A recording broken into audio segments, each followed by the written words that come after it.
Today's stuff we're going to be learning is Ketubot, Daf Ayin Chet. Today's stuff is sponsored by Malka Abraham. Thank you to Rabbanit, Michelle, and the entire Hadron community. Shana Tova. In light of the issue of Shana Tova, I will say that I already announced this yesterday, but if you didn't hear, the Rosh Hashanah Dapim are up now on the site, so you can find them. We sent out links. If you didn't get the links, you can just look up. There's a drop-down menu on every page on our site. You can go to Ketubot 82 and Ketubot 83. 83 might be a bit easier to learn in advance because it's the beginning of a chapter, as Medina pointed out nicely yesterday. So either way, I taught them in a way that you should be able to understand them even without having learned the page before. Okay, with that, we'll get started with our daf. Ha'isha shenaflula nechasim. We're starting the 8th chapter. We're now talking about nichsei malog. If you remember, we talked about nichsei malog, nichsei tzon barzel. The way I always remember it is nichsei malog, or anything that she inherited. Now think about it. If you inherit items, right, you have a family heirloom. It's always an easy way to remember it. It's the kind of thing that when you bring it into the marriage, you're going to want to take it out exactly as it is. So if it goes up in value, goes down in value, it doesn't matter. You're going to take it exactly as it is at the end of the marriage. But that's not the important part for our purposes. The important part is that you brought this into the marriage, or maybe you inherited this. Usually it's something you inherit, or it could be something you were given as a gift to you personally. The question is, at what point did you get this gift? And at what stage are we at right now that we're talking about? Do you have the rights to sell it? And what would be the issue? Well, the issue is that the husband has rights to the proceeds of this while you're married. So therefore, and then, by the way, also when you die, he inherits it. But theoretically, what we're talking right now is if you sell it, then he might, he'll lose the ability to get to the proceeds of it. So is she allowed to sell her property that will basically prevent the husband from having access to the payroll? So there's going to be some cases that are clear, some cases that are debates, and then we're going to have debates about the debates. It's going to be one of these dapim where it's clear that it wasn't clear how to understand all these debates. Okay, there's many different opinions. There's a lot of levels here of an early Beit Shamai, Beit Hillel debate. Then we're going to have a conversation between Rabban Gamliel and the rabbis, and there's going to be 2 versions about what their debate was about. And even within that, there's going to be different versions. It's going to be a lot of different versions of different opinions too. And then we're going to see there were takanot also that were instituted after. So that's also.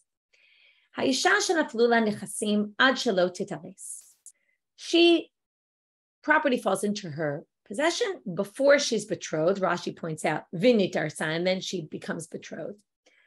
So modim Beit Shamai Beit Hillel shemocheret vinotenet v'kayam. The rabbis all agree, Beit Shamai and Beit Hillel, who we're already kind of getting a clue that they're going to have a debate about something here. They both agree that she can sell, she can give it as a gift, and it's valid. Okay, because this was received before they had any relationship whatsoever, therefore, and because they're only now at the time of the betrothal, she has rights to sell it and even give it as a gift. What's the difference between selling and giving as a gift? Very big difference. And in fact, there's going to be another thing that's unclear in the sugya, which we're not going to have a discussion within the Gemara, but the Rishonim comment, because and I just want to mention this. I'm not going to get into it, because again, this is sugya you can have a lot of in-depth learning and kind of trying to figure out, but it's not mentioned, this issue of giving it as a gift, in all the parts of this Mishnah. And the difference between giving a gift and selling is if she sells, she gets money. Now, what happens to her money? Well, when she gets married, her money goes to her husband, really, right? He has any money she has, let's say she invests it, so he'll get all the proceeds. So it's not a huge loss for the husband. And this is why in a minute you're going to see that in the later stage, Beit Shammai says she can sell it. Why can she sell it? Because anyway, he's going to benefit from that. It's not, what's the difference, whether it's in land or whether it's in money form? In the end, it's all shared money, right? And shared is kind of a nice way of saying it, right? In the end, he really has rights to the money as long as they're married. So it's not a loss for him, really. But if she gifts it to someone, gives it as a gift, then he loses it entirely. So there's a bit of a debate about whether this would include, what we're going to see later, would include gifts as well, or maybe only sale. Again, it's not exactly clear what's happening. So right now it's clear that before the betrothal, any property she got, if even when she's betrothed, she could give it as a gift, she could sell it, she could do anything with it, according to Beit Shamai and Beit Hillel. Naflula misha nitarsa, but if they came into possession once she was betrothed, okay, so now she's already connected to her husband somewhere. Okay, now here's the big debate. We're going to see in the Gemara, they're going to explain why is there such a debate here. I'll leave it for the Gemara because we don't, I'll kind of not ruin it right now. But Mishnit Arsa Beit Shamai Omrim Timkor. This is where he says, by the way, just she can sell it. He doesn't say she can give it as a gift, and that's why there's a whole debate in Beit Shamai. Does he mean sell or give a gift, or does he mean just sell? Okay, but I'll leave that aside. So Beit Shamai says she can sell it, even though she's already betrothed. Again, if you go with just sell, then we can understand, because the money goes to her, and the money is going to eventually go to him, so it doesn't really matter. Beit Hillel Omrim Lo Timkor. And now we're going to have a lot of lechatchila b'diavad. Remember, lechatchila means ideally. So Beit Hillel says she shouldn't sell it, ab initio. But elu ve'elu modim, both Beit Hillel and Beit Shammai agree, she'im machra v'natna kayam. If she sold it, and here notice gift comes into it also, and gave it as a gift to someone, it's actually valid. In other words, she has the rights to do it. She shouldn't, because she's already married to him. And then we're going to have to see, so what is this in between? Why shouldn't she do it? But yet if she does, it's a valid sale. Okay, we'll get to that. That's going to be the first question. The Gemara is, what's the difference between case number one and case number two? Why in case number one do they all agree it's fine? And in case number two, they have a debate. Okay, but even in case number two, where there's a debate, they agree about this important point, and that's going to be the lead into the next line, that they all agree that if she sold it and gave it as a gift, it's valid. Okay, actually, it's not so clear, but right now we're going to assume that this next line refers to that. It's also going to be a question in the Gemara, what exactly this next line is referring to. Amar Rabbi Yehuda. So I mentioned before there's going to be a discussion between Rabban Gamliel and the rabbis. Rabbi Yehuda is going to say it's about this. Rabbi Chanina ben Akavia is going to say it's about something else. Amar Rabbi Yehuda. Amru chachamim lifnei Rabban Gamliel. The rabbi said to Rabban Gamliel, and they questioned the following. Okay, now the question is, what are they questioning? But let's just assume right now that they're questioning this last line, that they all agree. Again, we're talking about she was betrothed. During the betrothal, she got a gift. Let's say her father died, gave her some inheritance, and now she sells it. The sale is valid because they're not married yet. To which the rabbis say to Rabban Gamliel, I don't get it. If he already was married to the woman, meaning he already married, he betrothed her. Now he didn't marry her yet, and that's going to be the issue here. But he already, however you explain, Zachabi Isha, he already starts having rights connection with this woman. So he's not going to get her property. In other words, he's already on his way to getting married to her. Obviously, he should get her property. To which he answers, and I think as women, we really appreciate what Rabban Gamliel says. Amar lahem, ala chadashim anu boshim, ela sha'atem megalgalim aleinu et hayeshanim. He says this rhetorical kind of statement. He says, we're already embarrassed by the fact that she can't sell her property when, okay, now the topic we didn't discuss is, we discussed the money fell to her before she was betrothed. Then we discussed the money fell to her when she was betrothed. Rabban Gamliel is now talking about if she got the money when she was married, for sure everyone agrees that she can't sell it because she's married to the husband. Anything she gets kind of goes to him. She doesn't have rights to sell it then. Again, what she's selling here really is, he doesn't have rights to the property itself, but she's also selling the proceeds, which are his rights. So she can't sell them when she's married. To which Rabban Gamliel says about that, that's embarrassing to us. In other words, it's embarrassing that our halachic system says that she can't sell it then. And now you want to take that embarrassing thing that already is embarrassing enough to us, that when she's married, she can't sell it. And now you want to put it back on the old stuff, meaning things when she's only betrothed, right? At an earlier stage, like when it's meaning older, it's a little weird. Younger, newer, older. Newer means when she was married rather than the chasim she got earlier. Okay, now why is it embarrassing? Why does he say, I'm embarrassed by this? So there's a few different explanations given. One is, interesting, he gets payroll, right? She's trying to sell his rights to the proceeds of her property. Now, again, if she's married and he already has right, and then she gets this land, since he already has rights to the proceeds, she can't sell them. Now, what's embarrassing about this? So what's embarrassing is he gets payroll in return for, remember, everything's in return for something, right? Her salary she gets food, but in return, she gives him salary, right? So, or I should say it like this. She gives him the salary and in return, she gets food. So that makes sense, right? When we said even then, right, we had a whole debate which one's for which, but we said it makes more sense that something that's every day, which is her salary, is in place of food, which is every day. But Perot is in place of pidyona, that he will redeem her if she's taken into captivity. Now think about it. He gets proceeds every day. How many women, right? Show of hands, how many women were ever taken into captivity? Right? It's not the kind of thing that he generally acts upon. So it's a little bit unfair here as it is. And now you're going to make it more unfair that she doesn't even have the rights to sell it. Because remember, she owns the principle, the object, right? He only has payroll. That's one explanation. Another explanation is that if, as we said before, if she sells it, now we don't want her selling it, but in a sense, he still will get the proceeds of it, right? Or if if she sells it, this is what we said before, he gets the money. So it's not like it's a huge loss for him. It's not a loss at all. So we're embarrassed that we can't allow her to sell her own property when he's going to anyway not lose out. He's getting proceeds of whatever she sells, he'll still get the proceeds. So either which way you look at it, you can come up with other explanations as well. And there are more explanations in the commentaries. But Rabban Gamliel says this is embarrassing that our system doesn't allow the woman to sell her property when she's married. But we're certainly not going to make it worse and also when she's betrothed, not allow her. Okay, and that's why he says, right? If she's betrothed, and again, the question is he talking about why ideally, according to Beit Shamai, or according to all of them who agree, b'diavad, the sale is a good sale. Next case. Now we finally get to naflula mishaniseit. Okay, so this, everyone agrees, even though we made reference to this, we didn't see it inside. Case number 3, they fall to her when she's already married, meaning fall to her means she inherited something or got a gift from someone. Elu ve'elu modim, they all agree, she imachra v'natna shabal motzi miyad ha'lekuchot. Okay, everyone agrees that if she sold them or gave them as a gift, a husband can take it back. Okay, she has no rights to sell. I want to point out one thing before we move on. This debate, Rabban Gamliel and the rabbis, it's not clear that the rabbis actually disagree with him halacha l'maaseh.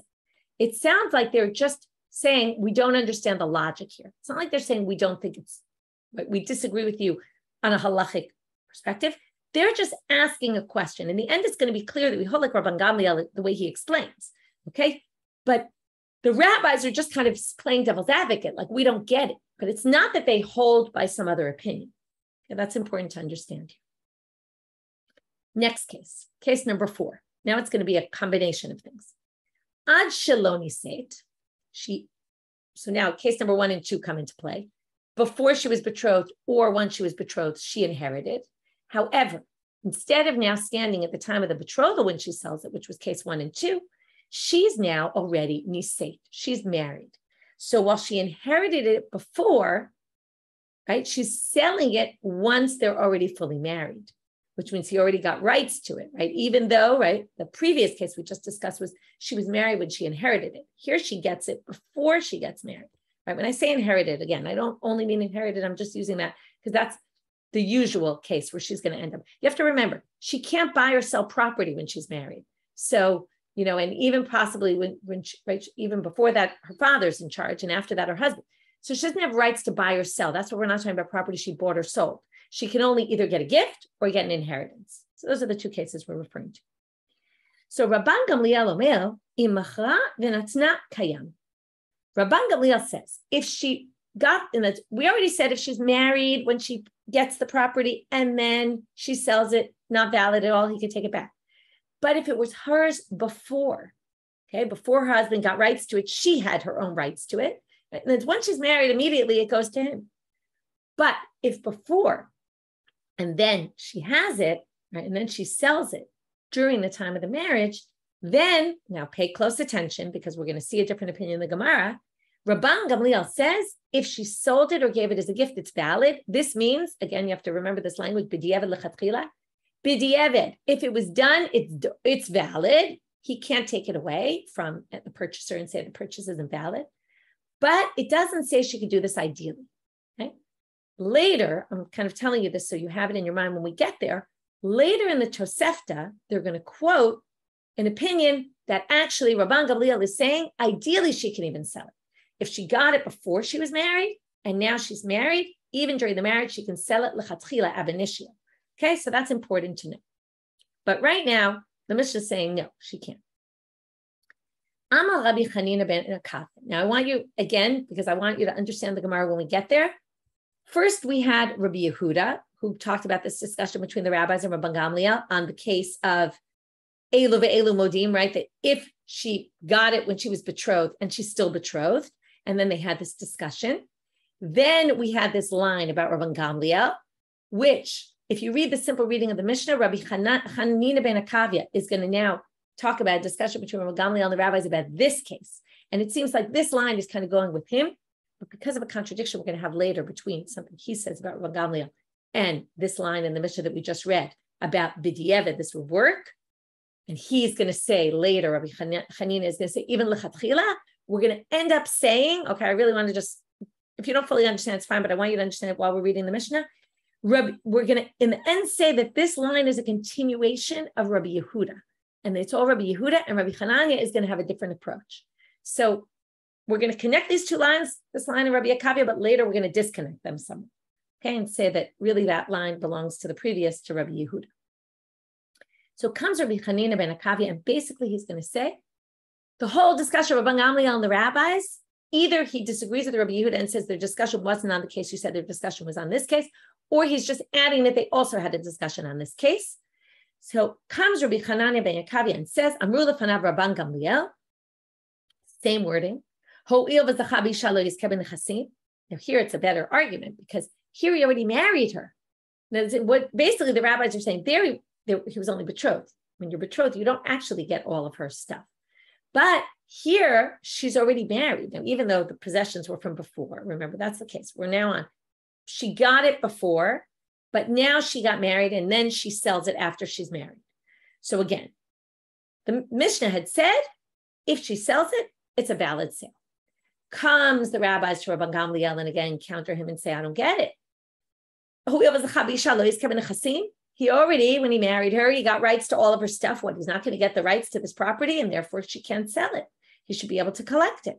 Amar lahem, again, same line. Ala chadashim anu boshim. Now, what does it mean here? That when she gets it when she's married and sells it when she's married, it's embarrassing enough that she can't sell it. Now it makes a little more sense that we're saying the old ones. Once she's married, there's old possessions that were in her possession from before. We're going to also not allow her to sell the old stuff. We get it, the new stuff that only came to her when she was married, but the old stuff as well doesn't make any sense. And therefore, Rabban Gamliel disagrees and supports this halacha that we just saw, that if she sells, it's a valid sale. Another opinion now, Rabbi Shimon, cholek ben nechasim lenechasim. Okay, a whole new thing. He says it all depends what type of property you're talking about. We didn't make any distinction between different types of property. We only made a distinction between where on the timeline we are. He says it all really depends on the property. Nechasim hayiduim laba'al lo timkol. If he knew about them, we don't yet know what this means. If he knew about them, then she can't sell them. V'imachra v'natzna batel. And if she does, it's an invalid sale. She'einan yiduim laba'al. If he didn't know about them, lo timkol. Ideally, she shouldn't sell. Again, lechatchila. V'imachra v'natzna. But if she did, kayam. It's a valid sale. So basically, Rabbi Shimon distinguishes between known property, not known property. Okay.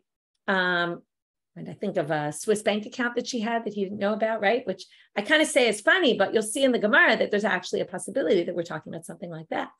So if she sells something like that, it's actually valid because he didn't even know. It's interesting that his knowledge about it would mean something. Because again, what you don't know, right? It's like a tree falls in the forest. No one knows. It's almost like, okay, well, it's not like he expected to get it. So therefore it's not a big deal if she sells it. Now we have to go back on all the parts of the Mishna. So we're going to go one by one. Mishna Resha de lo pliti, or Mishna Seifa de pliti. So what's the difference between the Resha, where they didn't disagree, and the Seifa, where they did disagree? Okay, so in the Resha, right, she said, ad shalot titares, before the erusin, and now they're betrothed, they all agree it's totally fine. She can sell anything she wants. Seifa, we said only b'diavad, it works according to Beit Hillel. Beit Shamai says even lechatchila she can do. Amrei debei Rabbi Yana, Reisha b'zchuta naflu. The Reisha, she was her own person then, right? And it's even maybe her father's, but it was hers. He had no rights to it whatsoever. Seifa b'zchuto naflu. But the second part, he already had rights to her.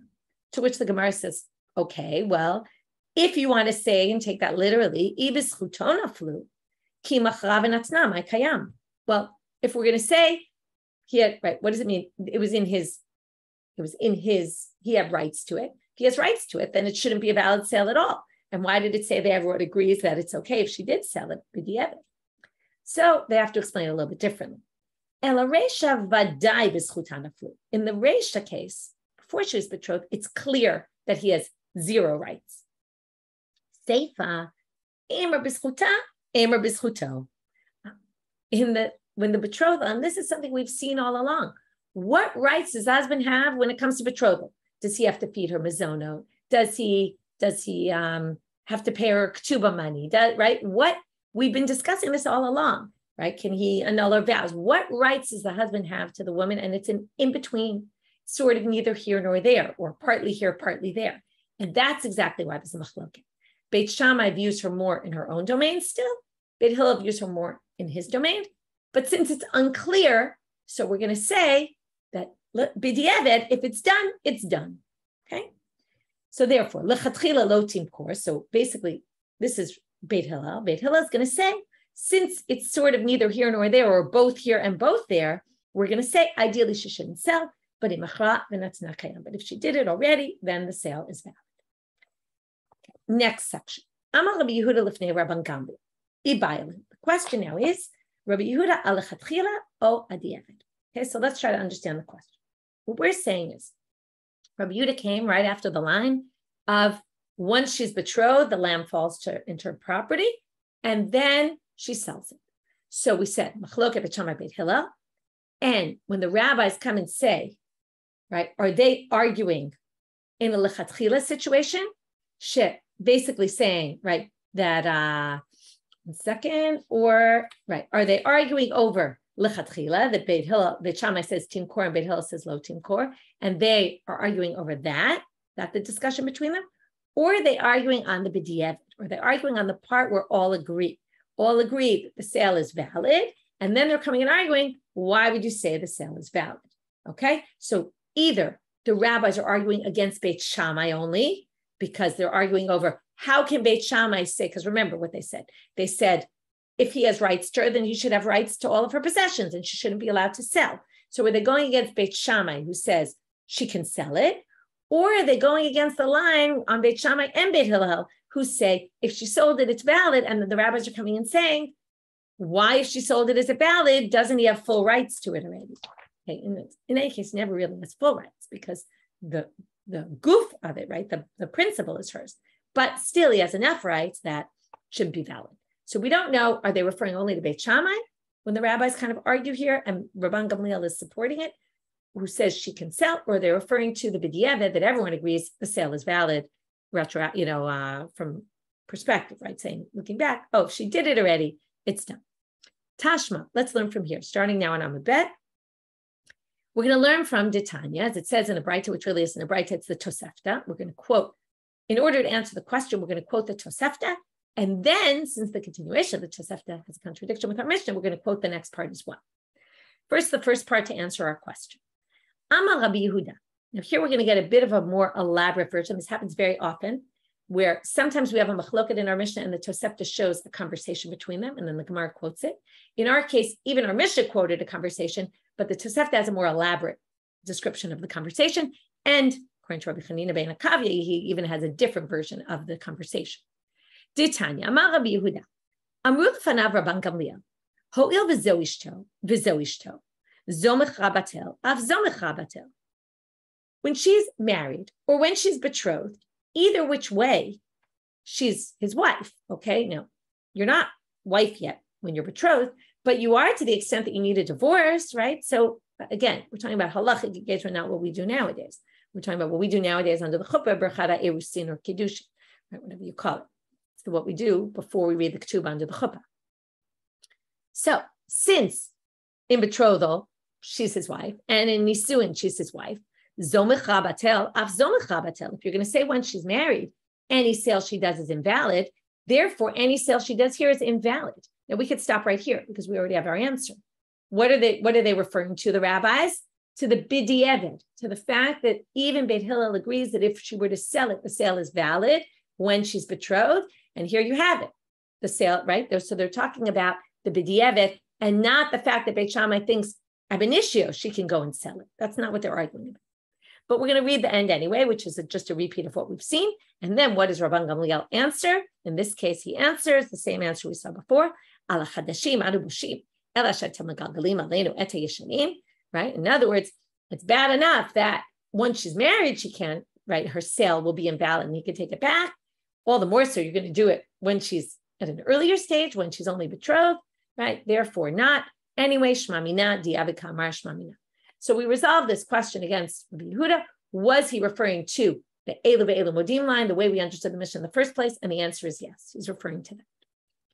But since we quoted the Tosefta, as I told you, we're going to continue in the Tosefta. Tanya. Amal Rabbi Chanina ben Akavia. Now, according to our Mishna, Rabbi Chanina ben Akavia was talking about a case where she got the possessions when she was betrothed, and then she got married, and then she sold them, right? And what we saw there, first of all, number one, he had the exact same line of argumentation between Rabban Gamliel and the rabbis, which is the rabbi said, she's in his reshut and she's in his reshut. So why are you distinguishing between marriage and erusin? And he answered, right, just like we're embarrassed by the new, right?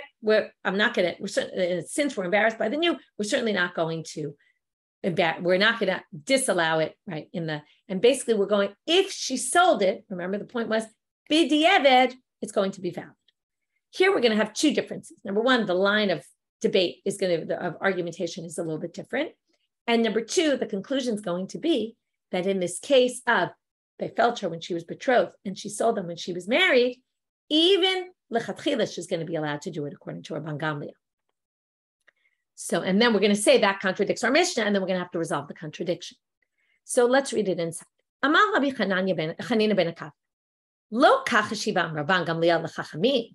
This is a retort to Rabbi Yehuda. Rabban Gamliel didn't answer to the rabbis what you said he answered.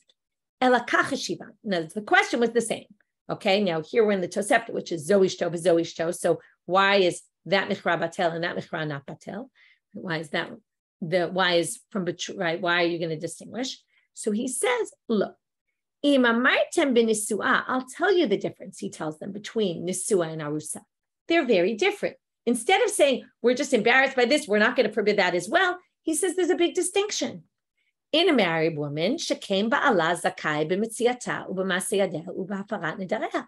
The husband has rights when they're married only to lost items she finds, to her salary. He can annul her vows. Now it's true he can annul them when they're betrothed, but only with the father. Right? He doesn't have full authority. Tomru ba'arusa, you want to say the same thing by an arusa. She'em ba'ala zakai lo b'mitziata lo b'masei lo b'hafarat nedareha. That's what we distinguish. He doesn't have the same rights. You tried to say zoishto v'zoishto, or according to the language of our Mishnah, right? We said ho'il v'zacha bi'isha. He already has rights to the woman. Lo yizkeh b'nechasim, and the answer is no. He doesn't have the same rights in erusin. That's actually it's a much better answer because it's a very clear-cut halachic answer as opposed to saying, well, it's bad enough this, we're not going to do it then also. Right here he has, even though we like his kind of answer, because he's saying, well, why are you penalizing the woman and basically giving her no rights? But either which way, right, he's saying there's a big difference. To which they said, Amrulo Rebbe, machrala ad sheloni seit. I'll give you the case where she sells it before she's married. In other words, they say like this. In this case, Rabbi Chanina was actually talking, he was going back to the previous. Rabbi Yehuda was discussing a woman who gets money when she's betrothed, and then sells it when she's betrothed, or property she gets, right? And then she sells it. Now, and then they said, why is that different from marriage? And comes Rabban Gamliel and says, it's very different from marriage. To which he says, so the rabbis say, okay, I'll give you if she sells it before she's married, because she's still only betrothed. So he doesn't have rights to her stuff.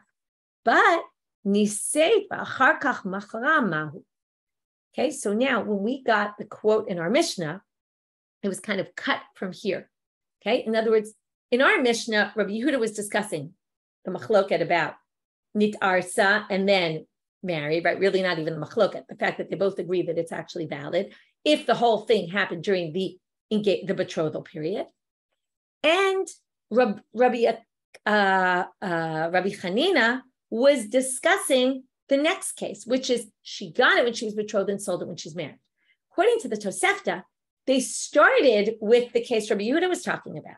And then when Rabban Gamliel came and said, well, I distinguished because when she's betrothed, he doesn't have rights to her. They said, fine. So we'll agree with you. Then you've convinced us about the case of betrothal.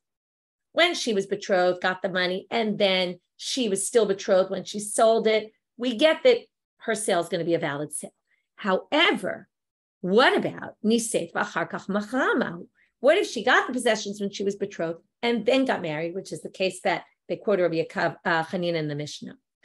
To which mahu, right? What's going to be the case? Amar lahu afzo. Now get the lines here. This is the critical difference between the Mishnah.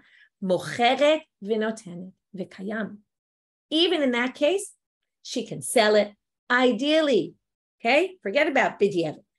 If she got it when she was betrothed, before she was married, once she's married, she has full rights to sell that because it all came to her from before. She can sell it, she can give it as a gift, and it's valid. Amrulo, they said to him, and now comes the argument that we saw in our Mishnah. I don't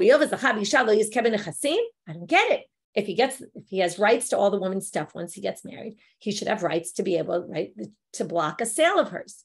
Amar lahem, to which he answers, it's bad enough that possessions that come to her when she's married, we're not going to allow her to sell. You're going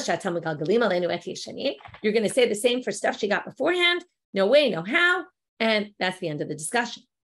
Now, big difference here. The main difference, besides that, they started off discussing something else and he started with a bit of a different line of reasoning. That really has no ramifications.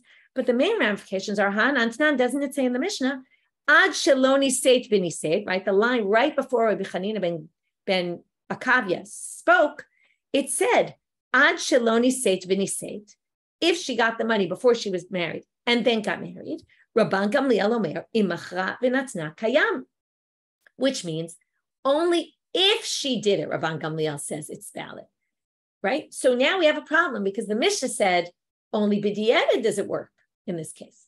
Again, got it before betrothal, sold it when she was married. Since she's married, only b'diavad does it work. It works, okay, it does work because she got it. We're not going to mess up the yeshanim, right? Just because we're bad enough, anything she gets when she's married, but we are going to allow her that if she sold it, it's okay. But in the Tosefta, Rabbi Chanina ben Akavia says, it's valid. She can go ahead and sell anything she wants, even when she's married. She has full rights to do that. So that goes perfectly against our Mishnah. So first answer is, Amar Rav Zvid, change the wording in our Mishnah and say that instead of our Mishnah saying b'diavad, if she does it, it's valid, change the wording. And it should be that Rabban Gamliel says, exactly as it says in the Tosefta, she can sell it, she can give it away, and it's valid. Answer number two, Rav Papa Amar, and this is what I alluded to when I was reading the Mishnah, Lo Kashya, ha Rabbi Yehuda, leave it to Rabban Gamliel, ha Rabbi Chanina ben Akavia, leave it to Rabban Gamliel. We're going to say that the Mishnah reads, okay, Rabbi Yehuda, again, go back to the Mishnah. Rabbi Yehuda had said, here's this discussion, rabbis and Rabban Gamliel, that was on the Erusin case, right, where she got it when she was betrothed and she sold it when she was betrothed. Then the Mishnah continues to speak in the name of Rabbi Yehuda and brings this case before she was married and then got married, right? If she got the possessions before and then got married, Rabban Gamliel says if she sold it, that's not kayam. That's Rabbi Yehuda's reading of Rabban Gamliel. Comes Chanina ben Akavia, and he now quotes this debate between Rabban Gamliel and the rabbis on that case. But if you look at the Tosefta and you see there, he holds lechatchila, she could do it, even ab initio, she could sell it. That's Rabbi Chanina. He doesn't agree 100% with what it said in the Mishnah there. He takes it one step farther. So we basically have the Mishnah, which quotes b'diavad, the Tosefta that quotes lechatchila, the Mishnah showing Rabbi Yehuda's opinion, the Tosefta showing Rabbi Chanina's opinion. And therefore, it's a debate between them. So according to this, we're going to have two questions. Number one, Rabbi Chanina ben Akavia ki Beit Shamai. Wait, then it sounds like they're holding like Beit Shamai, who says, remember, if she got it when she was betrothed and sold it when she was betrothed, right? Which, if you remember there, Beit Shamai said, yes, she could sell it. Beit Hillel said only b'diavad. And now we're going to go even farther and say when she's married, she can sell it ideally. That can only be within Beit Shamai, because this case is even less, right? The woman has less power because she's already married. So then you're going to say that he holds, that Rabban Gamliel holds like Beit Shamai. That's very strange. To which we're going to say no. And I told you this already. There's different versions of what the machlokot were. That the version we see in our Mishna, the machlokot Beit Shamai, Beit Hillel, he had a different version. Hachi kamar. This is what he meant to say. Lo nechleku Beit Shamai Beit Hillel davar zeh. He has a totally different approach. He thinks that if she got the stuff before she was married, whether she sold it during betrothal, whether she sold it after betrothal, Beit Shamai and Beit Hillel both agree that she could do this ab initio. And that's a totally different understanding than we saw in our Mishna. Okay, that's how he understands it. Now we're going to have another question, because Rav and Shmuel, the Amrei Travayu, Ben shenaflu lenechasim ad shelo nitarsa, Ben shenaflu lenechasim misha nitarsa, v'niseit. Okay, let's just get the case before we move on. Rav and Shmuel both say, now remember, until now we've been talking Tana-itic debates. Now we move to the first generation Amoraim. Rav and Shmuel don't even argue, which they usually argue, and they both agree what? They both agree about an opinion that we haven't seen at all yet. Okay, and that's going to be part of our problem. They both say that it doesn't matter when she got the possessions, whether it was before she was engaged, after she was engaged, when she was married, it doesn't really matter. Once she's married, she has no rights to sell her property. And Habam motzimi yada l'kuchot. You can take it back from anyone who she sold it to. So now, Kiman, to Loka Rabbi Yehuda, Loka Rabbi Chanina ben Akavia. It goes by neither, because again, I want to just keep summarizing so you get it. So I found this complicated when I was preparing. So now I have it straight in my head. I want you to get it straight in your head. So Rabbi Yehuda again holds b'diavad. If she got it before the marriage and then she got married, b'diavad, it's okay if she sold it, but she shouldn't do it ideally. Rabbi Chanina says ideally she can sell it. That's what we just saw in the Tosefta mocheret v'notenet v'kayam. As long as she got it before the marriage, she has full rights to do with it even during the marriage. And now come Rav and Shmuel and say she has no rights during the marriage. Doesn't matter when she got the property. She cannot sell anything during the marriage. And if she does, he can take it back from anyone she sold it to.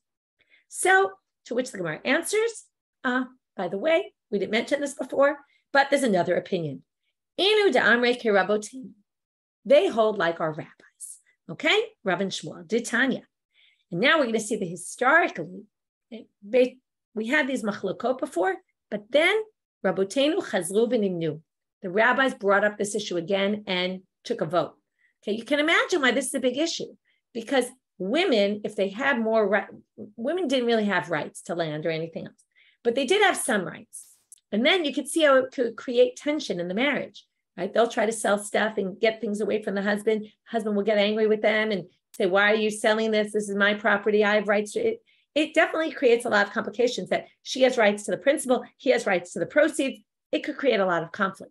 So I can imagine that this caused tension between spouses, and therefore we'll even see a case at the end of today's daf that indicates that women were using their power in this area to kind of dupe their husbands or get around things. So anyway, the rabbis voted, it doesn't matter when she got the property. Vini said, when she's married, he can basically take it away from anyone she sold it to. He can say this sale is invalid. Now we're moving on to the next section. So now it says once she's married, everyone agrees that if they fell to her when she was married, meaning she got the property, inherited it while she was married, of course, if she sells it, she has no rights to sell it, he can take it away. So they say, and now remember, this relates mainly to the payroll.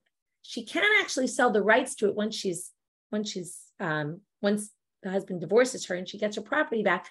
They can get the principal, but they can't have access to it when she's married because her husband has rights to the payroll. And that's what we're discussing. So now they say, Lema Chanina l'takanat Usha. Maybe this is the same as the takana in Usha. We see also another takana they instituted. To Amar Rabbi Yossi Rabbi Chanina, be'Usha itkinu. Usha was one of the places that the Sanhedrin went after the destruction. Is this the same thing? A woman who sells her nichse malo when her husband's still alive, sounds like it, right? And then she dies. What I just said is right. If he dies first or he divorces her, then she sold the rights to the object, to the goof, right, to the principal. So they'll get the principal. But if she dies first, then the husband generally inherits it. So therefore, if she sold it when she was married to him, which theoretically she could have sold it, but when she dies, if she dies first, he can take it away from the people it was sold to. So is that the same thing? To which they say, no, it's not. Because matnitim bechaya ula peirot, takanat usha begufa shel karka ula achar mita. They're talking about two totally different things. Our Mishna is relating to the proceeds when she's alive. And Usha is the takana of Usha is relating to once she dies and the inheritance that he gets of the principal of the property. So it's not at all the same thing. Now we finish up with Rabbi Shimon. Rabbi Shimon cholek ben chasim that he knew about, didn't know about. So elu hen yeduim ve'elu hen she'enan yeduim. Which are ones that are known, which are ones that are not known. We're going to have two opinions. Amar Rabbi Yossi Rabbi Chanina. Yeduin mikarkei she'en yeduim metaltalim. We've seen this before. Land generally gets liened and metaltalim don't. Why? Because nobody really knows who, right? Metaltalim are things that nobody really knows. Like he doesn't necessarily know all the movable items that she owns, but he will know all of her land. So any land, that's something she can't sell rights to. Because what's the assumption? He knew about it. He expected this was going to be part of what he was getting. And therefore she doesn't have rights to sell. But the movable property, she has rights to sell because he doesn't really know what all these small items she owns are movable items. Could be big, but they're movables. Rabbi Yochanan Amal, Elu ve'elu yiduin. No, what are you talking about? He knows also over metaltalim. That's not right. She has a computer. He knows she owns a computer. He knows she owns a camera. Things like that. But Elu hen she'enan yiduin. Here comes in our overseas bank accounts.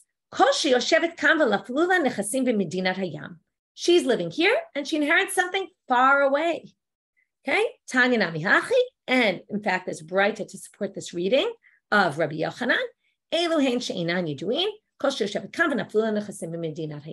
Okay, so if she inherits something far away, now remember, in those days, forget about, nowadays you could have maybe an overseas account that people don't know about, but in those days, all the more so, right? Things weren't traceable by computer. No one would really have any way of knowing that she had this inheritance.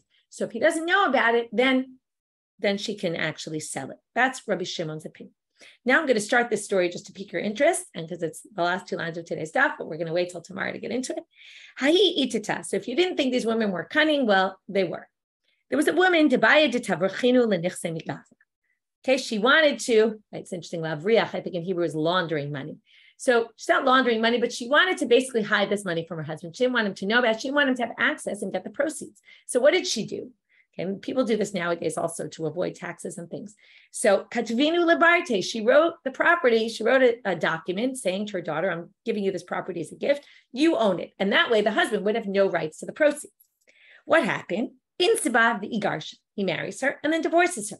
Now at this point, she wants her property back. What's the problem? She wrote it as a gift to her daughter. So now, theoretically, it's not hers. So Ata the Akavia to Rav Nachman, and with that, I'll leave you. She goes in front of Rav Nachman to say, I want my land back. Question is, can she get it back or not? Because she wrote a star to her daughter. So, right, be careful what you do. If you want to write your property to your kids, they might claim later, well, this is ours, not yours. And, so she was doing it to avoid her husband, but then she gets stuck because now she has no husband. She wants to get her land back, and maybe she can, maybe she can't. You'll have to wait till tomorrow to see. Have a great day, everyone.